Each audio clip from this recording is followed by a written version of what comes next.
From the academy to the command post, the Weekend Wrap-Up podcast covers the leadership lessons, mentorship, and tough conversations needed to build a resilient firehouse. Rated as one of the best fire and emergency services podcasts, get ready to be empowered by host Kevin Ferrara as he presents another informative episode you won't want to miss. Get ready, folks. Here we go.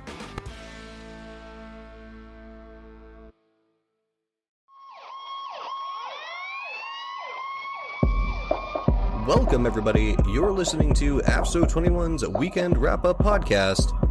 Here is your host, Kevin Ferrara.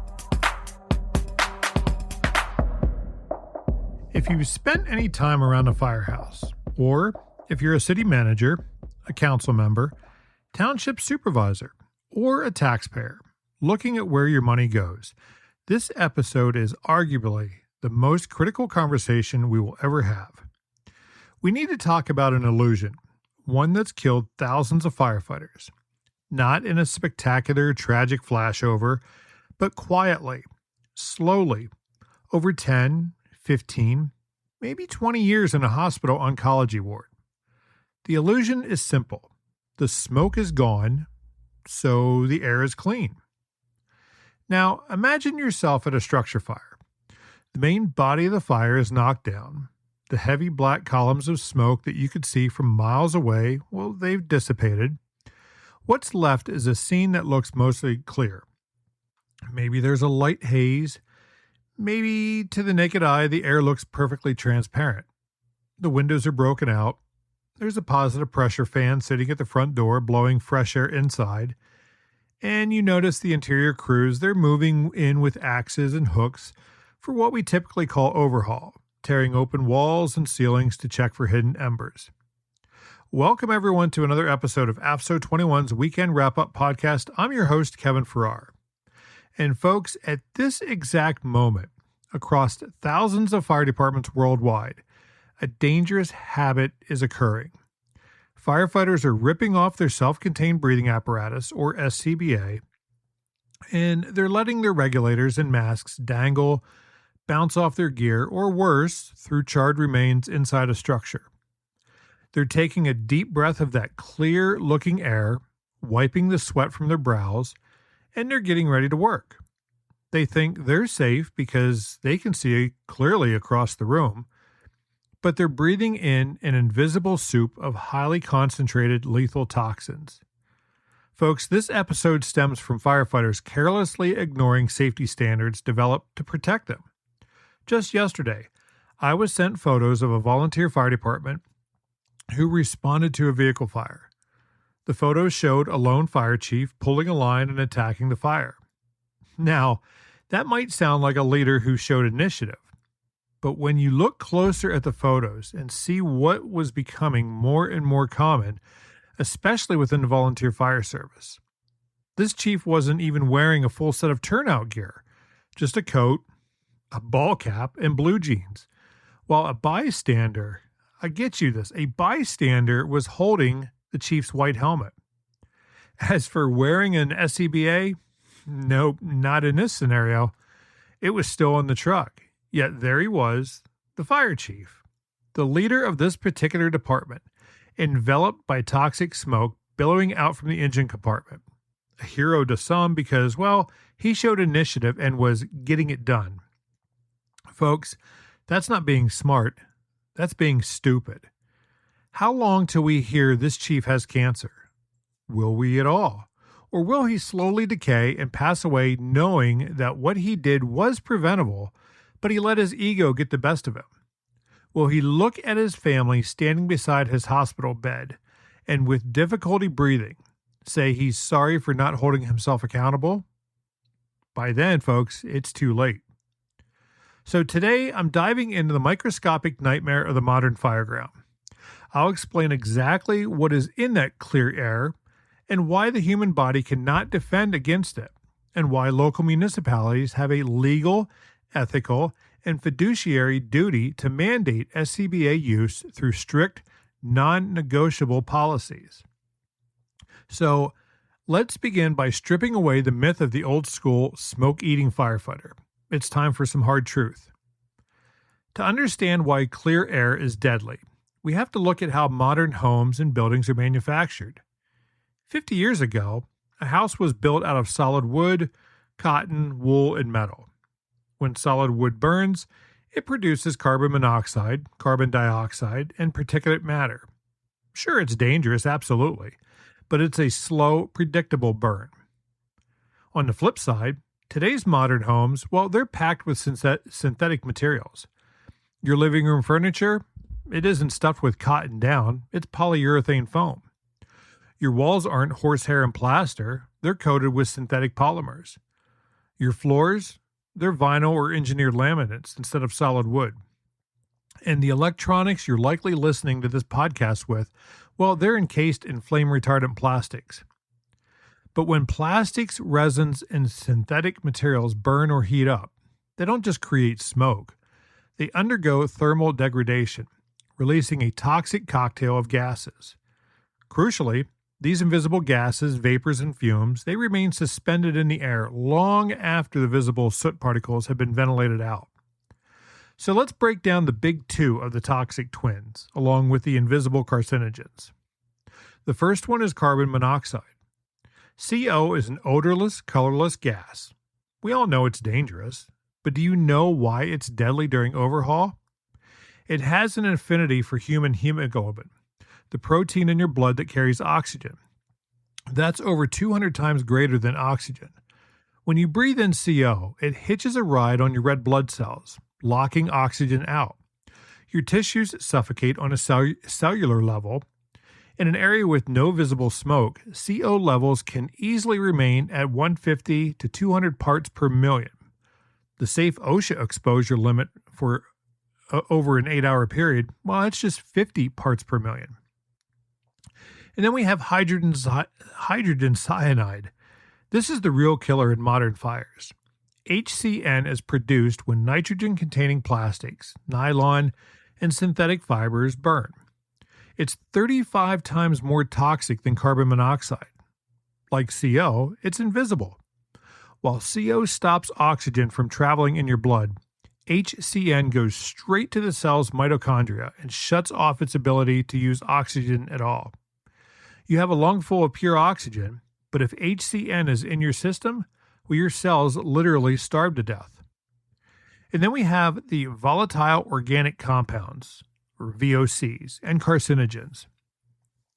Beyond the immediate killers, we have the slow poisons, benzene, formaldehyde, and polycyclic aromatic hydrocarbons, or PAHs.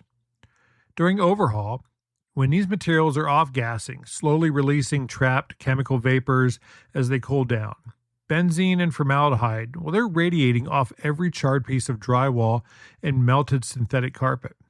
They're invisible to the naked eye. You can't smell them over the general odor of a fire scene, but yet you're breathing them directly into your lungs. So what happens when a firefighter decides that their SCBA is too heavy, too hot, or too restrictive during a post-fire investigation or overhaul? Let's trace the physiological damage. Acute short-term effects. Well, in the immediate hours following exposure to a seemingly clear room without protection, firefighters often experience what's called the smoke hangover. It features splitting headaches, intense dizziness, which are the early signs of mild CO and HCN poisoning. We have reactive airway dysfunction syndrome, or RADS. This is an asthma-like condition triggered by a single exposure to high concentrations of irritating vapor. And then we have elevated heart rates. Because your heart is working double time to pump poorly oxygenated blood to your organs, exposure significantly spikes the risk of an acute myocardial infarction or a heart attack on the scene or in 24 hours following the call. How many times have we read about firefighters dying within 24 hours of a call? Too many. The real tragedy, it's not the short game, it's the long game. The International Agency for Research on Cancer, or the IARC, officially classifies the occupational exposure of a firefighter as a Group 1 carcinogen, putting it in the same category as asbestos, tobacco smoking, and radiation. When you breathe in invisible particulate matter, specifically PM 2.5, These are particles smaller than 2.5 micrometers. Those particles bypass the natural filters in your nose and throat. They travel deep into the alveoli of your lungs, cross directly into your bloodstream, and carry carcinogens to every organ in your body. The statistics, folks, well, they're harrowing. Firefighters face a 9% higher risk of being diagnosed with cancer than the general public. They face a 14% higher risk of dying from cancer. In certain cancers, like mesothelioma, which is caused by asbestos exposure during demolition or overhaul, testicular cancer, non-Hodgkin's lymphoma, and multiple melanoma, these cancers show significantly elevated rates among firefighters who spent careers skipping their air packs during the tail end of calls. Every time a firefighter inhales clear air on a fireground without an SCBA face piece sealed to their face, they're spinning a biological roulette wheel. So now let's shift the focus from the fireground to the city hall. If you're a mayor, a city manager, a county commissioner, a township supervisor, maybe a borough council member, or a taxpayer, I want you to listen closely. This isn't just a health issue for the firefighters protecting your communities. It's a profound policy and financial issue for local governments. Every local municipality funds fire departments using public tax dollars in some manner. Some departments are fully funded, while others receive certain amounts, maybe from an annual fire tax or donations. Because of this, municipal leaders hold a dual responsibility: protecting the citizens who pay the taxes and protecting the public servants contracted to do the job. For decades, the fire service operated on a culture of bravado. A dirty helmet and a smoke-stained face were badges of honor. If a chief leaves SCBA use up to personal preference once the main fire is out, well, folks, the toxic culture wins. Younger firefighters, well, they're going to take their masks off at the first chance they get because they want to look tough in front of the salty veterans or the local news photographer capturing the action. Therefore, municipalities must enact strict mandatory top-down policies regarding PPE. It can't be an option, folks. It has to be a mandate. If you're within the hot zone or warm zone of an incident, regardless of visible smoke, you're on breathing air until air monitoring equipment officially clears the atmosphere. So let's talk a little bit about dollars and cents, because effective and enforced safety policies save municipalities millions of tax dollars. There's the thing called presumptive laws. Many states and provinces have enacted legislation that now dictates if a firefighter develops cancer, it's automatically presumed to be a work-related injury. This means the municipality's workers' compensation insurance must foot the entire bill for the treatment, disability, and eventual line-of-duty death benefits. A single cancer claim can easily cost a municipality between $500,000 and several $1 million. Then there's the civil liability. If a municipality fails to enforce modern safety standards like NFPA 1500, the Standard on Fire Department Occupational Safety, Health, and Wellness Program, and a firefighter falls ill or dies, the municipality opens itself up to massive civil lawsuits for negligence. And then there's asset protection. Taxpayers fund expensive SCBA equipment, often costing upwards of $8,000, maybe $10,000 per unit. Leaving these units sitting on the apparatus while firefighters breathe in poison, well, that's a severe misuse of public equipment designed specifically to prevent these exact financial and physical losses. By enacting strict PPE and SCBA enforcement policies, municipal leaders aren't micromanaging. They're practicing responsible fiduciary oversight.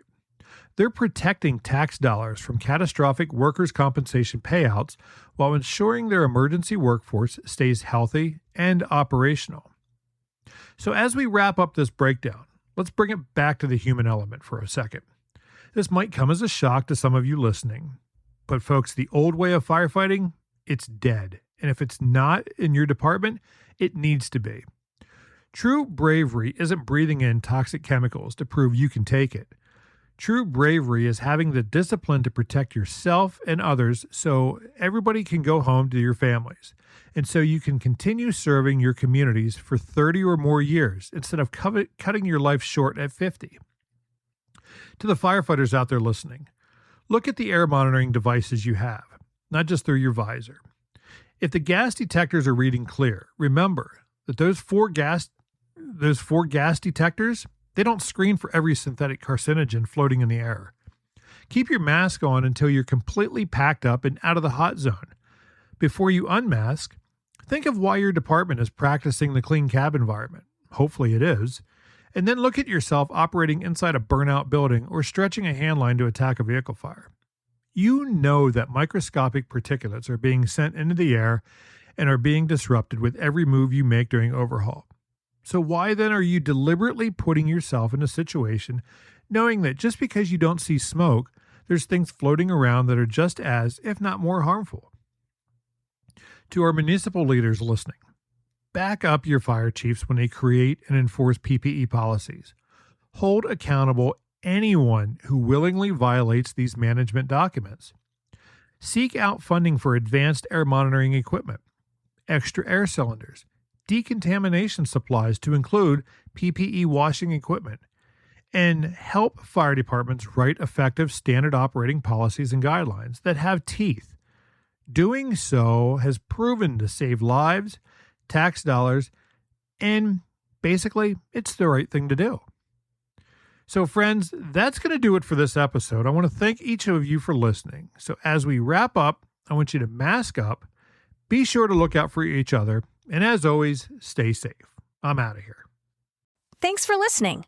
To follow Kevin and the Weekend Wrap-Up podcast from your favorite streaming platform, open the podcast description and then click the Support the Show link, or go to afso21.com. From there, click the Weekend Wrap-Up podcast link, which will allow you to follow the show, download episodes, learn more about our contributors and the podcast. Subscribe, which gives you exclusive access to premium and/or bonus episodes, or support the show, where you can make a much-appreciated contribution of your choice. You can even click on the podcasts we love to build your personal podcast library. We here at the Weekend Wrap-Up podcast appreciate you and look forward to bringing you more episodes that support the work you're doing in fire and emergency services. Remember, click the Support the Show link or head over to our website at afso21.com. Stay safe.